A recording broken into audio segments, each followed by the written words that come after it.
মানুহ যেতিয়া টোপনিৰ পৰা উঠে তাৰ মূৰত শয়তানে 3টা গাঁঠি লগাই দিয়ে। জানেনে আপুনি? প্ৰথমে যেতিয়া মানুহজন উঠে আৰু উঠাৰ লগে লগে আলহামদুলিল্লাহিল্লাযী আহয়ানা বা'দামা আমাতানা ওয়া ইলাইহিন নুশুৰ পঢ়ে। এই দোৱাটো পঢ়ে, অৰ্থাৎ সকলো প্ৰশংসা সেই আল্লাহৰ কাৰণে, যিজন আল্লাহ আমাক মৃত্যুৰ পিছত আকৌ আমাক জীৱন দান কৰিছে,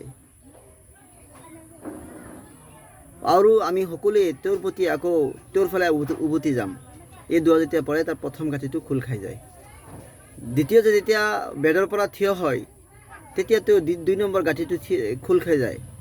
আৰু তৃতীয়তে যেতিয়া তেওঁ উঠে আৰু কাম কৰিবলৈ আৰম্ভ কৰে তেতিয়া 3 নম্বৰ গাঁঠিটো খুলি যায়। ৰাসূলুল্লাহ কৈছে, যেতিয়া মানুহ টোপনিৰ পৰা সাৰ পায় আৰু আলহামদুলিল্লাহিল্লাযী আহয়ানা বা'দামা আমাতানা ওয়া ইলাইহিন নুশুৰ এই দোৱা পঢ়ে আৰু অজু উঠি বেডৰ পৰা উঠি অজু কৰে, তেতিয়া ফাআছবাহা নাশীতাল কলব, সেই মানুহজন এক্টিভ হৈ যায়, সেই মানুহজন সক্ৰিয় হৈ যায়। তাৰপিছত কোনো শয়তানী অচচাই সেই ব্যক্তিজনক নিজৰ কামৰ পৰা আৰু ভাল কামৰ পৰা বিৰত ৰাখিব নোৱাৰে।